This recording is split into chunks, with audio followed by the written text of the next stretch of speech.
Thank you, Preeti, for the introduction, and I wish a happy birthday to Balu sir, and I thank Savali ma'am for giving me this opportunity. Today I'll be talking about extension of a theorem of Heilbronn. It tells about real zeros of Dhananjaya function. So I will start by defining Dhananjaya function. Let K be a number field.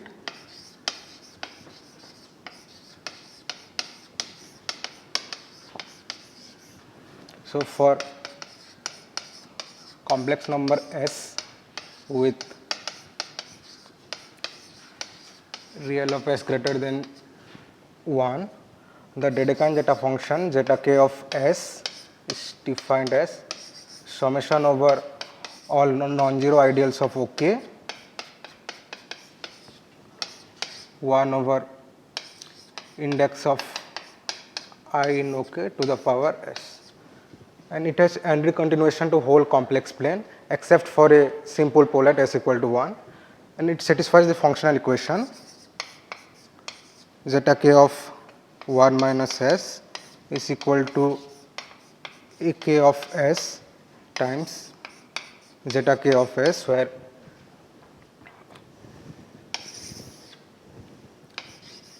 a k of S is dk mod to the power S minus half cos pi by 2S to the power R1 plus R2 sin pi by 2S to the power R2 2 times 2 to the power 2 pi to the power minus S gamma S to the power n, where decay is the discriminant of k. R1 is number of real places,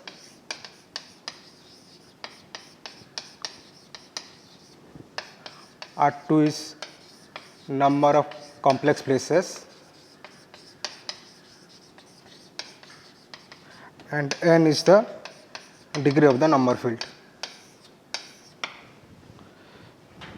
So we know that zeta k of S is non-zero for real of S greater than equal to 1. So from the functional equation we can say that zeta k of minus 2n equal to 0 for n belongs to natural number, and if k is not totally real,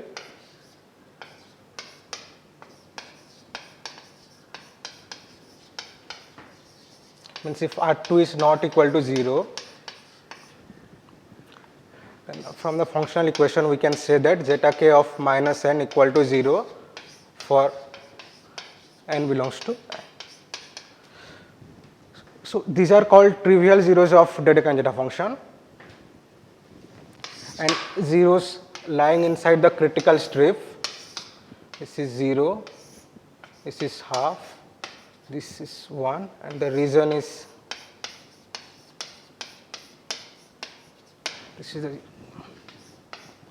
okay. So zeros lying inside the region are called non-trivial zeros of zeta k, and the generalized Riemann hypothesis predicts that all non-trivial zeros lie on the line real of S equal to half.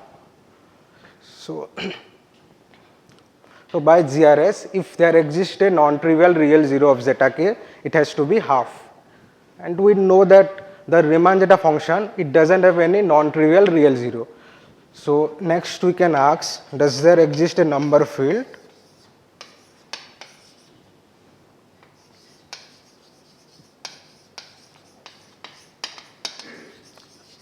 k such that zeta k of half equal to 0? It was answered by Hermitage in 1972.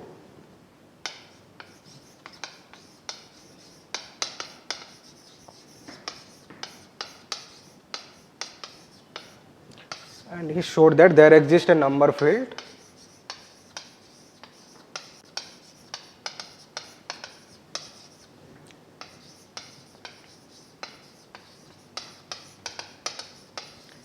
k such that zeta k of half is 0. So we know there exists a number field k such that zeta k of half is 0. So Brouwer-Aramt theorem tells that there exists infinitely many number field k such that zeta k of half is 0. So Aramt-Brouwer theorem tells us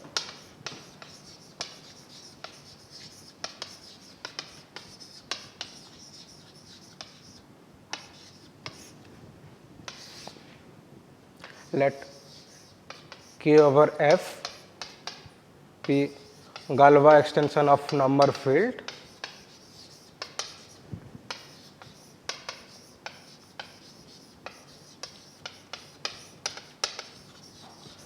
then zeta k of s over zeta f of s is entire.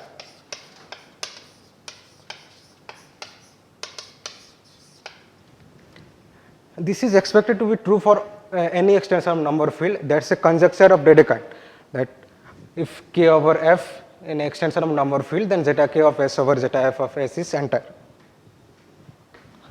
So from Aramt-Brouwer theorem we can say that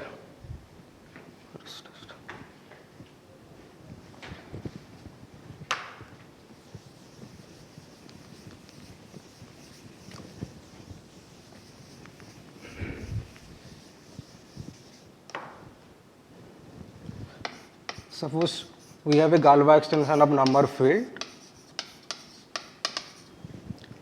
and zeta f of s naught is 0, that implies zeta k of s naught is 0. So we can ask that the converse is true. Suppose zeta k of s naught is 0, does it imply that zeta k of s naught is 0? In general this is not true. So let take a Galois extension of q such that zeta k of half is 0, and we know that the Riemann zeta function is non-zero at half. So this converse is not true in this case, but it is true in some cases. I'll keep this.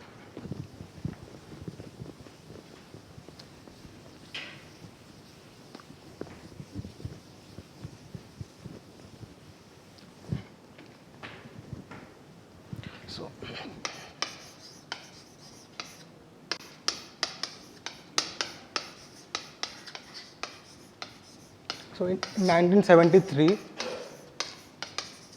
Heilbronn shows that let k over f be a Galois extension of number field such that degree of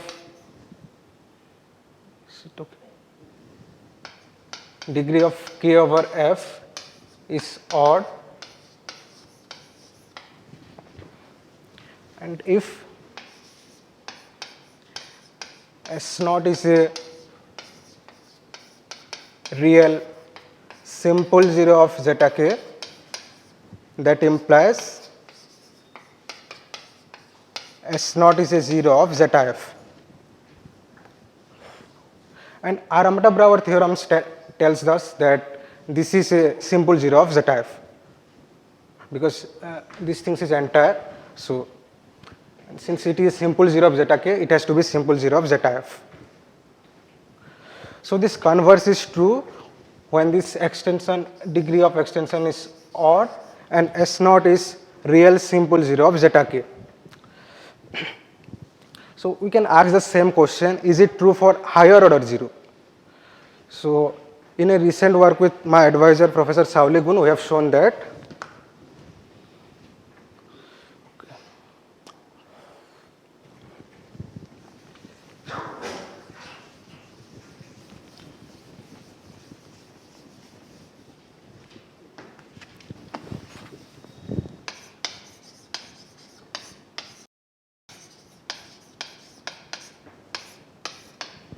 let k over f be a Galois extension of number field such that degree of k over f is odd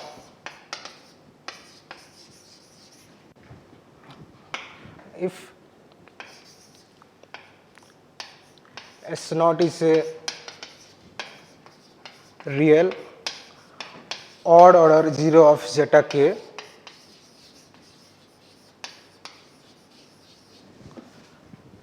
that implies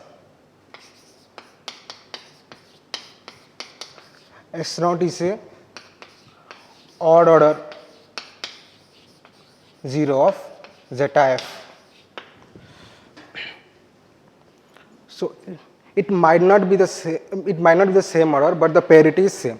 So S naught is odd 0 above and we are getting S naught is odd 0 below. So this converse is true when S naught is real odd order 0. So if it is a 0 of zeta k, odd order 0 of zeta k, then we can say that it is an odd order 0 of zeta f. So it has some corollaries.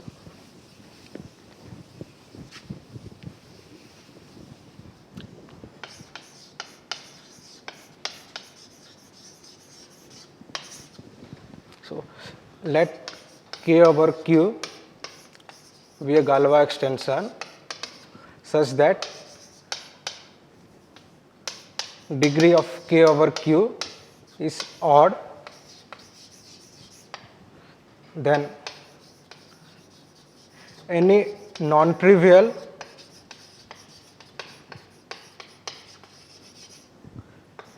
real 0 of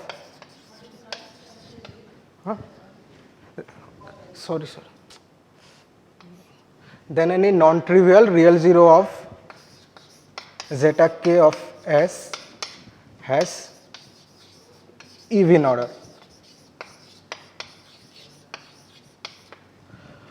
Okay, from the functional equation we can say that if half is a 0 of zeta k, it has even order. It is true for any other real 0 also in this case when K over Q is Galois extension of odd degree. Okay. How much time I have?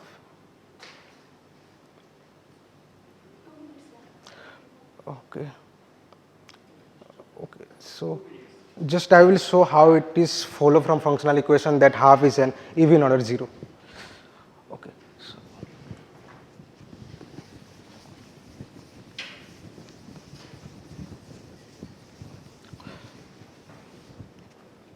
So okay. We know that this Dirac Zeta function satisfies this functional equation.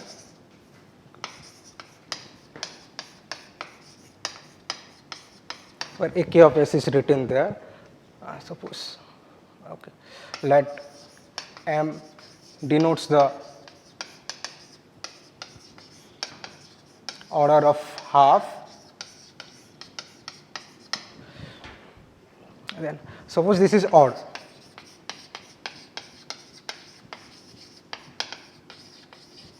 So we will take the mth order derivative of this functional equation. We know M is odd, so it will be zeta k M 1 minus S is equal to zeta M of S AKS plus some constant time zeta k M minus 1S first derivative of AKS plus zeta k of S M derivative of AK of S. And note that AK of half is 1. So if we substitute half in this equation, we will get, so I am writing here. So this will be minus zeta k M of half, and this is 1, and rest of the things will be 0 because it is an mth order 0. So this will give us, this is equal to zeta k of M of half. So from that we can say that zeta k is M of half is 0. This will be a contradiction because M is an mth order 0. So this will give that half is an even order 0 of zeta k. Okay, I'll stop here.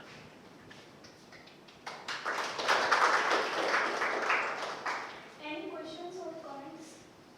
Probably the derivative of whenever coefficient to real. Yeah, I have written constant. Yeah, so it will be 0, that's why.